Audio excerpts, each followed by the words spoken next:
On today's show, the Dallas Mavericks have a choice to make. Maybe it's theirs. Dennis Smith Jr. or Spencer Dinwiddie for the final roster spot. Do they even need either of those guys? We'll talk about that and more. Today's Locked On Mavs. I'm Luka Doncic, and this is Locked On Mavericks. Mavericks, NBA champions. Bang! Bang! It's good, and the Mavericks have won the game. If you don't believe, you shouldn't be here. Loyalty never fades away. And welcome. You're locked on to the Dallas Mavericks. My name is Nick Angstadt, media member and your best friend covering the Mavs at the Locked On Podcast Network, your team every day. Thanks for being part of the show and making the Locked On Mavs your first listen today. Best way you can help us grow the show is to listen every day on any podcast platform. Leave a 5-star review, like the video on YouTube, and comment anything below. Let me know in the comment section, Dennis or Dinwiddie. I got a poll run on the YouTube community tab too. You can go vote there. Today's episode is brought to you by FanDuel. Make every moment more. As playoffs wind down, the sports stop sporting like we want them to. But this summer, FanDuel is hooking up all customers with a bonus or a boost daily, just like this podcast. That's right. Something for everybody all day, all summer long. Visit FanDuel.com to get started. And joining me from 105.3 The Fan, the consummate professional. What you got for me, Reggie Adetula? How are we already at Summer League? How did that happen? Summer League practice July 8th on Monday. If you're listening to this, it is today. How? How did this happen? we just skipped the summer. Yeah, we blinked. I flew to 100 different states, and now we're here. So the playoffs, I guess, were in there. I guess so. I guess an NBA Finals run will do that.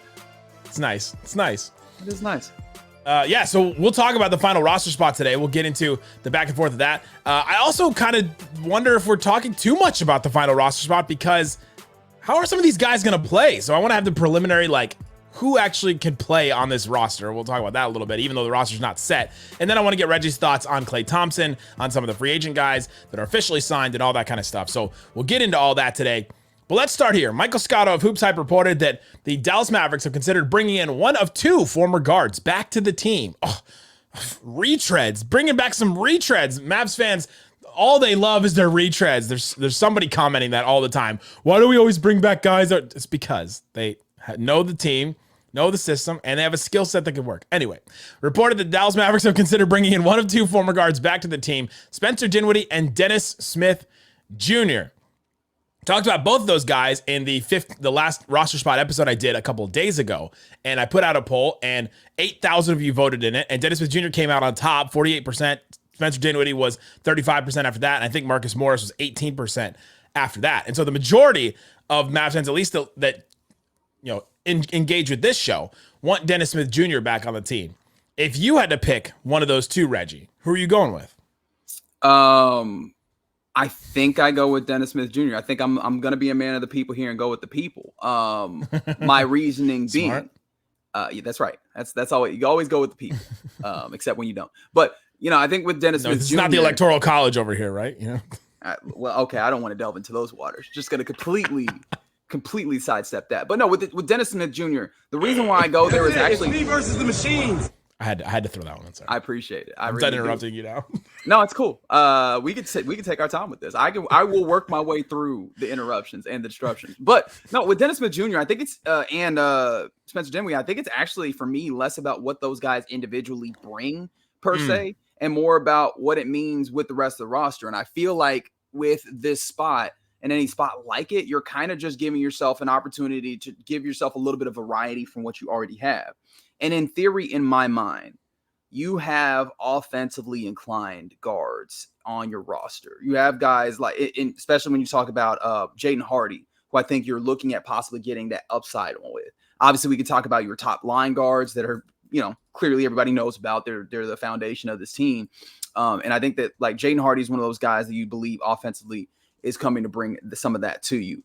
The thing that I do wonder about is if you want for Jason Kidd another option, do you have somebody that you feel strong about defensively in that guard rotation? And I feel like you might answer Dante Exum, and that's felt like it's gone up and down. I think Dennis Smith Jr. has proven himself to be really good defensively, and that seems to be something that Jason Kidd cares about a good amount. And there's a possibility that might be something when it comes to the guard room that you're lacking. And so I would probably go there. But here's the thing. I feel like I'm not super confident about that because I could absolutely see the case for Spencer Dinwiddie on this roster as well. There's a case for both. I mean, the one for Spencer Dinwiddie is that he can handle the ball, and the Mavs currently have Luka, Kyrie. You can kind of trust Dante Exum, but not really in a playoff setting to handle the ball every once in a while for you. Hardy, same kind of thing. You could trust him in a regular season setting a little bit, but not even at summer league. They could ask him to handle the ball and do some of the stuff that they needed. Klay Thompson maybe will handle the ball a little bit. Najee Marshall actually has some ball handling ability that he can bring to the table, but you're not asking him to be a primary initiator of offense. He can be a secondary initiator type guy. Maybe same with Quentin Grimes. And then like if Luka or Kyrie are out, it's Luka or Kyrie, and then a couple of those guys that you're like, maybe they can handle the ball here or there. You need one more guy to step up. You wish Hardy could be that guy. He just hasn't really shown that he can be a primary initiator of offense, handling the ball, setting everything up, setting the table, all that. And so Dennis can do that a little, but Dinwiddie is better at that and has made a name for himself in the NBA by attacking, getting to the rim, and taking advantage of the spacing that the Mavericks team can give him.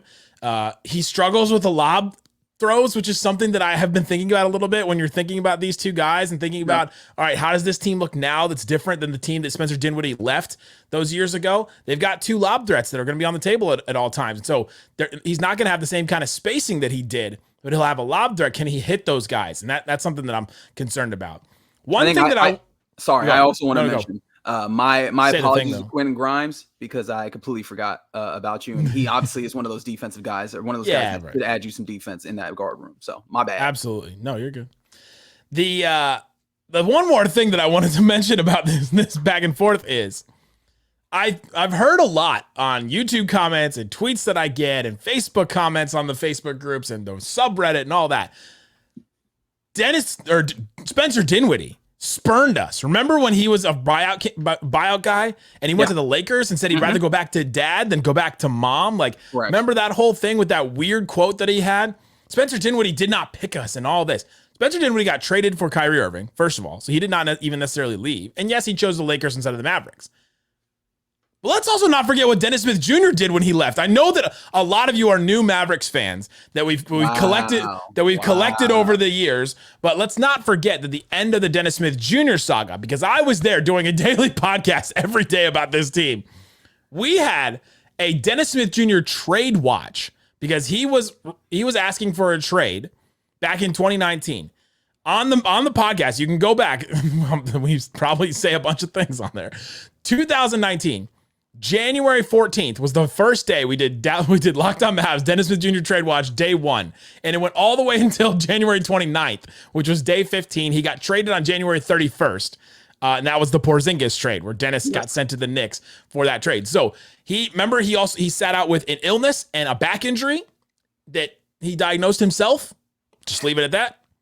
And I don't forget what Dennis did to this team too. Yes, we appreciated his time here. It wasn't going to work with him and Luka. Obviously, the Mavs made the right choice and then got Porzingis out of the deal. It seemed like a really good deal at the time, and then blah blah blah. We all know what happened from there. It's kind of funny that Dennis Smith Jr. got traded for Porzingis, then Porzingis got traded for Dinwiddie, and now we're talking about bringing one of those two guards back. But if you're all for Spencer Dinwiddie or you're all for Dennis Smith Jr. because you're like, oh, Dinwiddie spurned the franchise, and think about Dennis kind of did the same thing too, even though he saw the writing on the wall, but he was the one that asked for a trade and sat out at practice and games and all that kind of stuff. But times were different. He was a much younger guy. He was still in that element where there was some anticipation of possibly being a star in the league, and obviously that is a bygone time for him now. I feel like some of that is like, hey, are we kind of talking about a different dude? But your point is well made, right? Like neither of them leaving this team or, I guess not having that association with this team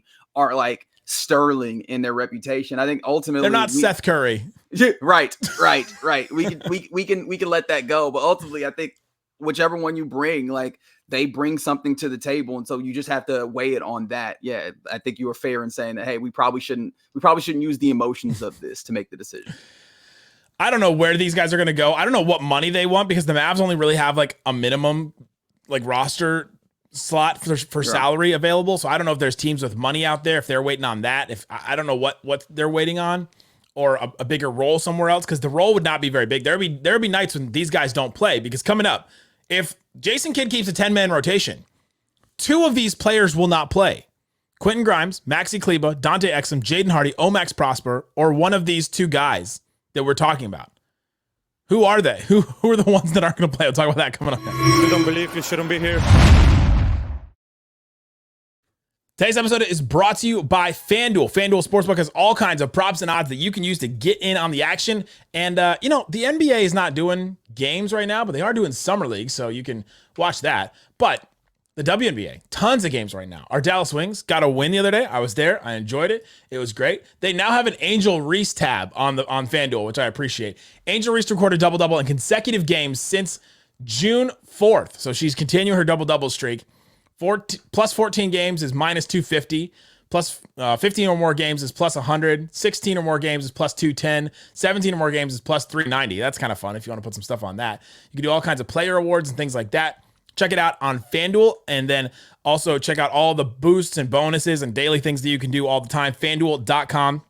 Start making the most out of your summer. FanDuel, also the official sports book partner of Major League Baseball. Shut it down! Let's go home! Thanks, everybody, for hanging out with us on Locked On Mavs, being part of the show, part of the Raccoon Squad, listening every day. Appreciate each and every one of you for checking out the show. We have a daily 24/7 stream that covers all Dallas sports. Locked On Sports Dallas on the YouTube channel, Locked On Sports Dallas, as well as Amazon Fire. Check it out. Listen to all the different types of shows. Sample them. See what you like. See, this show is on there. Got Locked On Cowboys. They're coming up. Big stuff, right? Training camp coming up. We're about to get right back into Cowboys country. About to get right back into the Cowboys country calendar. Yes. About to find out if Tyler Guyton or Cooper Beebe can really anchor an offensive line for you. Yeah, baby. Oh, I'm ready to hear about that. I'm sure Marcus and Landon are breaking that down, the nitty gritty of that on there. Locked On Sports Dallas 24/7. All right, Reggie, let's talk about one more thing with the two guys we were talking about. Do the Mavs need more on-ball creation or defense, or on-ball defense? Because that's kind of the conversation that it comes down to. If you can get both those guys to say yes to one of these deals, do you need more on-ball creation? Then you get Dinwiddie. Do you need more on-ball defense? You get Dennis Smith Jr. And it's kind of interesting, like, what you think that they need more of. Because you mentioned earlier when you mentioned Grimes and you mentioned some of these guys, the on-ball defense is probably some combination of Klay Thompson, Najee Marshall, Quentin Grimes, Exum, PJ Washington will do it sometimes. And then obviously Luka and Kyrie switch onto guys, Lively and Gafford switch onto guys. But it's those guards I mentioned. And then your on-ball creation is Luka, Kyrie, obviously. And then your next guys are the ones that I mentioned. It's like Klay can kind of, Najee can kind of, Exum can a little bit here, and then Hardy can, secondary actions. But I think you're without that other primary initiator. And I think it would be Dinwiddie for me still. Yeah, and I hear what you're saying there. The thing that I keep running up against, because I think that your logic is very sound in that way. We're talking about 15th man on the roster, or even if you want to kind of move it around, depending on some of the guys you already have signed, right? Maybe he's not 15th man, maybe he's 12th man, right? It's kind of amazing that we're getting to the point where we're talking about 12th man as like how impactful that player will actually be when it comes down to the sample of 16 games as opposed to like regular season necessarily. And of course, this is all going to matter in the regular season as well. But I remember times where they was giving this spot to like Vibes guy, right? Where it was just like, yo, who do we like on the I still have the drop. I still have the drop. You ready? Right. And so like now it is kind of incredible, I guess, is the word that I will use here, that now you are taking this all the way down. The roster building is going all the way down to your very final spot of making sure that there's depth and that they still add to what you're doing.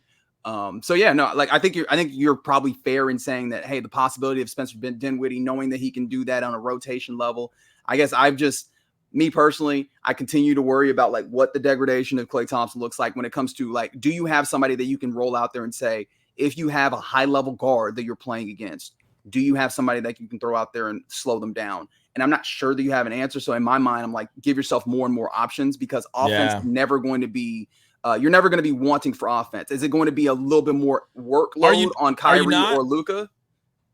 Because we just went through this like in the finals. And I know the Dinwiddie, Dennis Smith Jr. doesn't come down to, all right, get one of these guys and you fix your finals problem. But we just saw this with this team. Like they struggled to score points.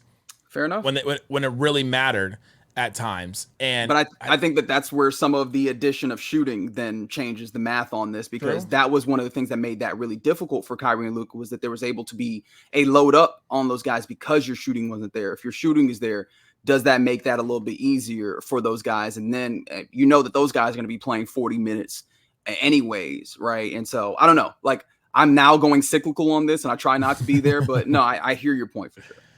If Kid keeps a 10-man rotation, yes, I think it starts with Luka, Kyrie, PJ, Klay, Derek Lively, Daniel Gafford, Najee Marshall. I think is definitely in there. That's 7. So you get 3 more of these guys, and I'm cutting out Dwight Powell and AJ Lawson. So for those that heard earlier, I'm cutting them out. Goodness, you get 3 more guys: Quentin Grimes, Maxi Kleber, Dante Exum, Jaden Hardy, Omax Prosper. Which 2 are out? If you keep a 10-man rotation, it's very hard to keep an 11-man rotation. At the end of the year last year, Kid kept a 10-man rotation towards the end of the season. You're talking about, all right, push comes to shove, who are the 10 guys that are playing in the game? I think Quentin Grimes definitely plays, and I think the Mavs will need size after Lively and Gafford. So I do think Maxey still plays and has a role playing next to one of those guys because they'll need to play against some bigger teams. So I think those 2 guys are in. So then you come down to Exum, Hardy, and Omax. Yep. And I'm like, look, in just a normal situation, I probably would go with Dante Exum. I think that they were pleasantly surprised with what Jaden Hardy was able to give you. And I think you're looking for that particular offensive spark. And you saw a little bit of the passing click there. And you wonder, okay, we tried last summer league to get him to be a creator. Maybe he's not a full creator, but can you take the spark that you saw in the postseason and grow that into more of the role that you're looking for, right? He profiles as a guy that in theory is somebody that should be able to do those things. So can you take those things and grow them? So I feel like he is the answer, especially because like if we just take this from an asset management situation, Dante Exum is largely what Dante Exum is, right? I don't know how much upside. Yeah. Jaden Hardy provides a decent amount of upside, at least in theory. And so I think that you err on the side of that necessarily to see what you have there and see if you can grow that into something that's viable for the things that we've talked about you clearly needing. That is the thing for me is, do the Mavericks look at this rotation problem, quote unquote? And yes, guys will play because Luka or Kyrie will miss games, Klay will miss games. Like it will happen that somebody will miss games and the guys will play. But if you want just to stick to a 10-man rotation, and Kid's got to know what his 10-man rotation is, because in the playoffs, all throughout it, we were like, oh my God, is he all of a sudden, he just changed up the rotation completely. Game 3 of the NBA Finals. It did not look like a team that was close to competing with the Boston Celtics. And now maybe the Celtics in the finals was just an outlier. But the Mavericks have this kind of problem with these 2 guards, because I do think that Omax falls on the bottom of this. We just haven't seen it yet. I hope that he jumps up into a guaranteed guy that can play. It'd be great. He would solve a bunch of defensive problems for the Mavericks, length problems for the Mavericks. That would be incredible if Omax could, but we haven't seen it yet. And so I'll wait until after Summer League training camp when we start to hear guys say, Omax is really going to have a role in this team. That's what we started to hear about Derek Lively. Like, oh my God, Derek Lively, Luka loves playing with him, and he was playing with Luka in all these scrimmages, and that's what we heard about him. But with Omax, we haven't heard it yet. So I'll wait to change my opinion about that until then. Cool. With Exum and Hardy, exactly what you just said.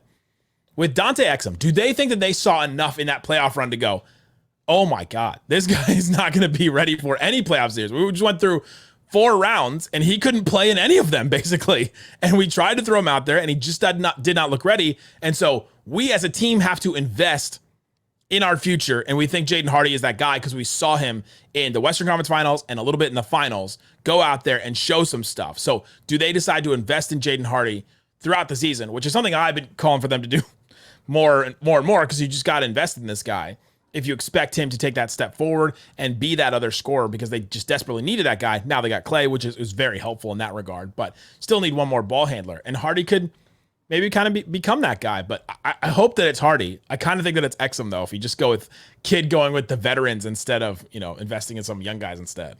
Yeah, and I think ultimately, right, the idea of playing this in like almost stock market and like, hey, we're going to invest in Jaden Hardy, I think that sounds good, but what we know of Jason Kidd is you're going to earn it on the court. And so whoever's playing well at that time, I imagine practices, those types of things, will get that opportunity. Dante Exum seemingly like he has done that more often of late. But again, if Jaden Hardy continues to give you some of the flashes that you've seen and kind of stitch those together a little bit more frequently, I can easily see him usurping Dante Exum in that rotation. And I think he absolutely should, right? If things go marginally well on what we have seen thus far, I think that he will. The roster's not set yet, so we'll see. I mean, I could imagine if they get a Dinwiddie, him passing up Exum and Hardy and being the being the 10th man on the rotation, even like an 8th man, like passing Quentin Grimes up, because they just need one more creator out there, and it could make their offense really potent if they have two creators at all times, a Luka, a Kyrie, a Dinwiddie, one of those guys on the floor at all times. Dinwiddie wouldn't play 30 minutes or so, but I think that you could see that with Dennis. I'm not sure where he would slot in with this if they decide to go with him instead. I think him and Exum and Hardy pose a very interesting conundrum if you get to the regular season with all three of those guys still on the roster, because you go, all right, do we go Exum, a little bit more size and a combo of both the defense and the creation a little bit, plus the 3-point shooting last year? Was it an aberration? He shot 50% from 3. Yeah. Jaden Hardy, he definitely gives us more offense. The shooting gives us a little more on-ball creation in a secondary role. And then Dennis gives you elite on-ball defending, but he still can't shoot. Still really struggles to shoot, and that's kind of a problem in NBA offenses. And taking this back to my logic on this, I guess I look at this as once you get past a certain point on your roster, I'm just looking for versatility and having that versatile, different type of hey, I can just throw out a guy that I know can stop the bleeding defensively, right? It's not necessarily like I'm going to push this button every time, but it gives me a different button to push where I feel like in some ways you have different versions of Spencer Dinwiddie. Although, again, you're very right that you don't have the same type of playmaking that he gives you anywhere else when it comes to your bench. But I just love the idea of having a dude at a high level defensively that you go, all right, all else fails, push that button and we can do something for a few minutes. Yeah, it's interesting. It's an interesting conundrum, and we'll talk about it more all throughout the offseason. And once the roster gets finalized, it'll become even more real conversation. We'll talk about that. But coming up, I just want to ask the question, does Klay Thompson solve more of a problem with his 3-point shooting, or does he cause more of a problem with the defensive downgrade from Derrick Jones Jr.? Curious what Reggie thinks about this. We'll talk about that coming up. I don't believe you shouldn't be here. Today's episode is brought to you by BetterHelp. BetterHelp is there for you when you need someone to talk to. If you've got something you're going through, if you've got a thing in your life that's causing you anxiety. I have stuff all the time that I need to talk through, work through. I had a moment the other day, I'll just be honest, where I was just driving and a song came on that reminded me of something, and a friend of mine is going through something, and I just started breaking down. And I had to go back through some of the things that I was taught in therapy, and I've used BetterHelp before. I've loved the experience to be able to talk to somebody and just work through some of those issues in my life. I was able to work through it, feel the emotions, and then just move on from it. It's entirely online, designed to be convenient, flexible, suited to your schedule. That's what I liked about it. Fill out a brief questionnaire to get matched with a licensed therapist. Switch therapists anytime for no additional charge. Stop comparing and start focusing. Ooh, that is a sentence right there, BetterHelp. Stop comparing and start focusing with BetterHelp. Visit BetterHelp.com/LockedOnNBA today. Get 10% off your first month. BetterHelp, HELP.com/LockedOnNBA. Shut it down! Let's go home! All right, Reggie, we're talking about the Mavs roster. We're talking about the final roster spot, but I got a question about one of the top 3 roster spots, top 4 roster spot. Klay Thompson. I don't know if we've gotten your full opinions on Klay Thompson and all that, but does Klay Thompson, do you believe, solve more of a problem that the Mavericks had with his 3-point shooting, or cause more of a problem with his defensive downgrade going from Derrick Jones Jr., who's very good on-ball defender, to Klay Thompson and where he is as 34 years old going into his, the back end of his career here after a couple injuries? I think there's an absolute answer to this, right? Ooh. You know me to be someone who can hem and haw at times and kind of play. No, you? Yeah, it's kind of incredible, right? Not even in this episode have you? No. No, he clearly solves issues. He clearly solves issues, man. We spent a lot of time talking about that third scorer that was necessary. There was all through the playoffs where I talk about kind of searching. We talk about that when it comes to maybe offensively, playmaking, they were searching for shooting during the postseason all the way around. That is not the case, right? You might get a game where he's not knocking down shots necessarily, but you will never lose confidence in his ability to do so. And that means a whole hell of a bunch. That will change a lot of the dynamic here. I say all of that, understanding that I think he also raises questions defensively, right? I think that I could count on you. I knew I could count on you, that Reggie. Still exists, but the shooting just matters so much more in this. Look, the math of this matters in a good amount. I'm looking over there at the Nuggets, you lose KCP, and they already were shooting some of the fewest 3-pointers in the league. Yeah. We saw the Celtics take just so many threes that it changed the math on this. You have to be able to knock those down.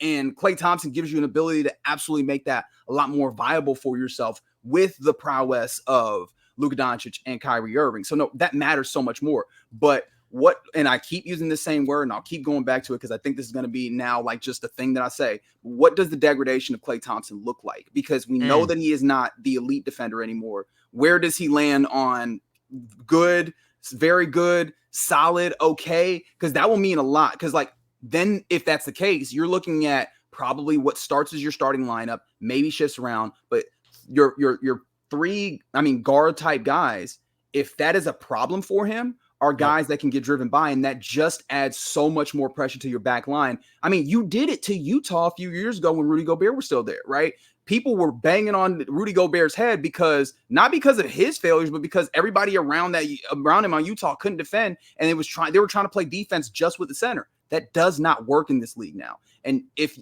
Klay Thompson, of course, that's a far stretch, but if Klay Thompson is like bad defensively, okay defensively, and now they can attack your perimeter defense at a high clip because he has to play a good amount of minutes because of that shooting, that can be an issue. I just don't think that he's going to be, one, that bad, and two, I think that the numbers game on the three-point shooting should help normalize some of that. But I do think that that's something that's notable. To me, I think this question is a playoff question and not a regular season question. Yes, and I think we're so stuck in playoff mode, which is great because we talked about, you know me. If you listen to this show, I did 42 episodes of Locked On Mavs in June.